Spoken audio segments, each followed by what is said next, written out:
ঘরেতে ঠুমুর এলো গুনগুনিয়ে, ঘরেতে মোনা ধরে না দরকারি জিনিস না, তুমি নাও পুতুল দিয়ে খেলো। সোনা কি খাবে? দুধ ভাত খাবে না ম্যাগি খাবে? মামা এখনই খেতে দেবে, তুমি বসো। বৌমা, তোমাকে কতবার বলেছি না বাচ্চাদের বাইরের খাবার একদম দেবে না, ঘরের খাবার দেবে। পারলে দুটো রুটি করে দাও না। মা এখন রুটি করার সময় কোথায় পাবো? রুটি করো, সবজি করো, তারপরে রোজ রোজ মনার জামা কাপড় কাচা, এত কাজ করে আমি আর সময় পাচ্ছি না। প্রয়োজন হলে আমি করে দেবো, তবু বাইরের খাবার খাওয়াবে না, এতে বাচ্চারা সুস্থ থেকে অসুস্থ হয় বেশি।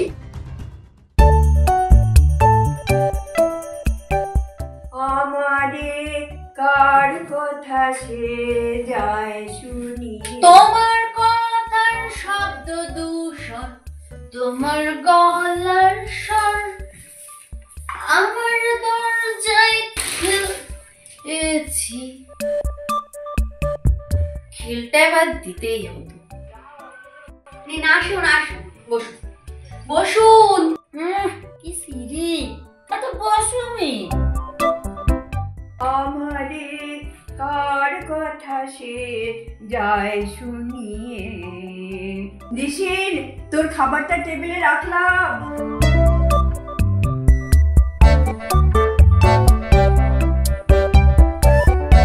ও দিদি কি করো? এই তো দিশিনের টিফিনটা গুছিয়ে দিলাম, এরপরে নাতিনের খাবারটা তৈরি করব।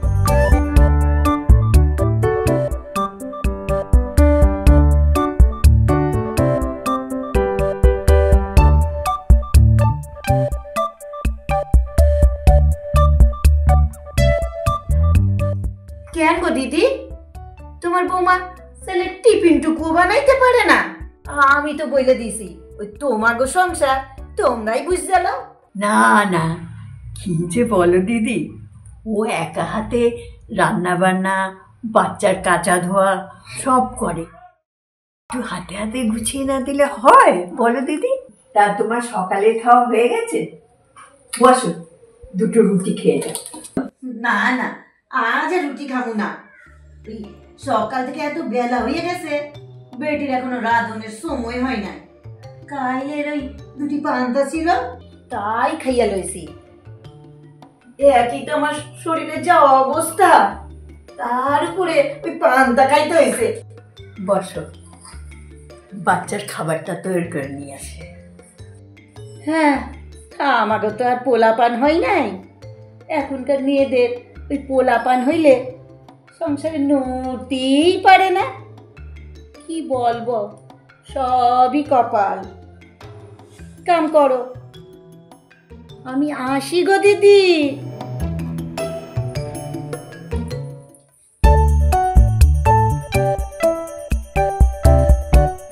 কি গো দিদি, আইজ আবার কি করো? এই যে ফুলকপি তরকারি হবে তো, তাই একটু ফুলকপিটা কেটে দিচ্ছি। বাবা, করবে তো এখন তরকারি, তা আবার কাটতে দিতে হয়? এই নাও ধরো। চলো দিদি, আমরা ওই ঘরে যাই। চলো।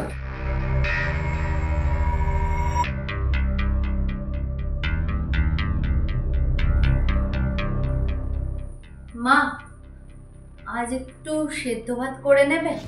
সেদ্ধ ভাত হবে কেন? ওই ডাল তরকারি সবই করে দিচ্ছি। তোমার তো আজকাল কোনোদিনই শরীর ভালো যায় না, অত শত পারবো না। তোমাদের সংসার তোমরাই বোঝো।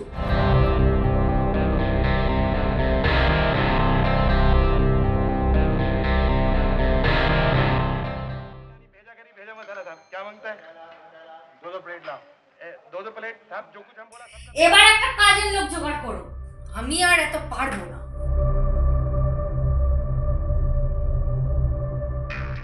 সেদিন ওনাকে বলেছিলাম যে একটু সেদ্ধ ভাত করতে, কি বললো জানো?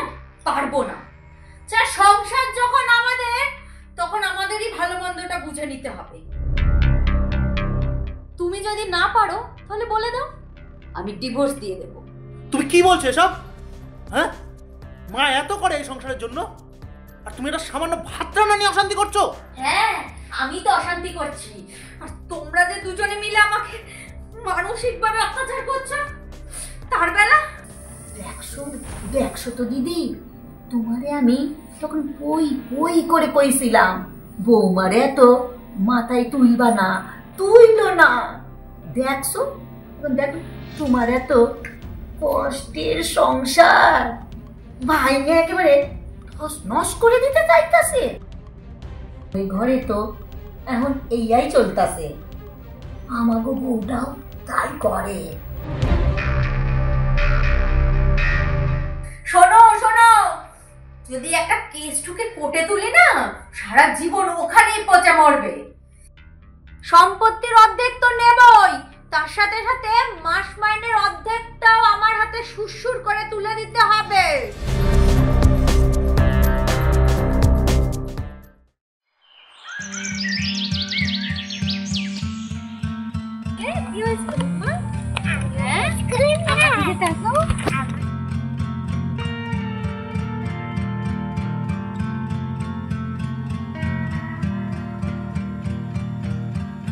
বৌমা বলে ফেলুন। বৌমা সবই বুঝি, একা হাতে সংসার সামলানো চারটিখানি ব্যাপার। এই বাজার করা, রান্না বান্না করা, বাচ্চার নেকা পড়া, আর এদিকে দেখো, আরে তোমার শাশুড়ি গো, তোমার নামে যা তা বইলা বেড়াই গো। কালই তো কইছিল তোমার শাশুড়ি সকালবেলায় পান্তা খাইছে। আর কি বলি বলো তো, তুমি নাকি রান্না বান্না করো না? সকালবেলায় কি রোজ রোজ রান্না করা যায়? এই স্কুলে বাচ্চা নিয়ে যাওয়া, নিয়ে আসা, ঘরের কাজ, কম চারটিখানি কাজ বলো না? কি চিনতে পারলেন তো এরকম থার্ড পার্সনদের? এদের থেকে সতর্ক থাকা ভীষণ জরুরি। শুনুন মাসিমা, আমার শাশুড়ি না পান্তা ভাত খেতে খুব ভালোবাসে, এই জন্য রোজ রাত্রেবেলায় 2 মুঠো চাল বেশি নিতে বলে। আপনি এক কাজ করুন, এর বাড়ি ওর বাড়ির হাঁড়িতে উকি না মেরে আপনার নিজের বাড়িতেই বরং সঠিক সময়ে যদি হাঁড়িটা চড়ান, তাহলে আর পান্তা খাওয়া নিয়ে আক্ষেপ করতে হবে না। আসি মাসিমা।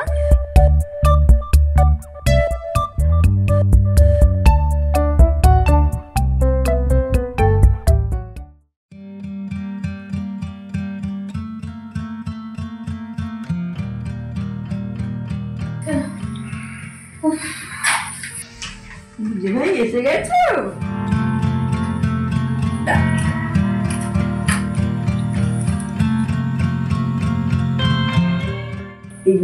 লেবু রসটা খেয়ে নাও, দাঁড়াও আমি দিই।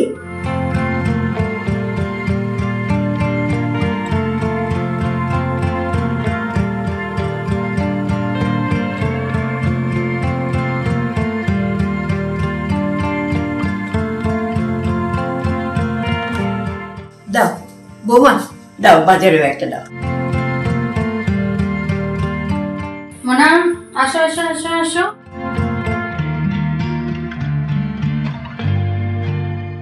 শোনো বৌমা, আমি বাজারটা গুছিয়ে রাখছি, তুমি টিফিনটা করে নাও বরং, তারপর আমি স্নান করে পুজো দিয়ে দিয়ে। হ্যাঁ মা।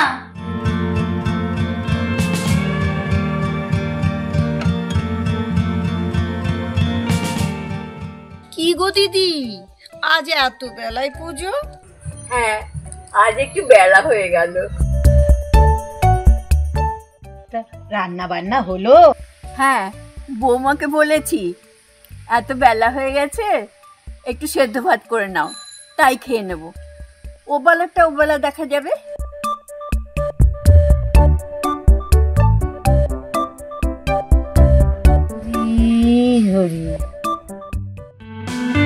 দেখুন না, আজ আমাদের জীবনের গল্পগুলো ঠিক এরকমই হতে পারতো।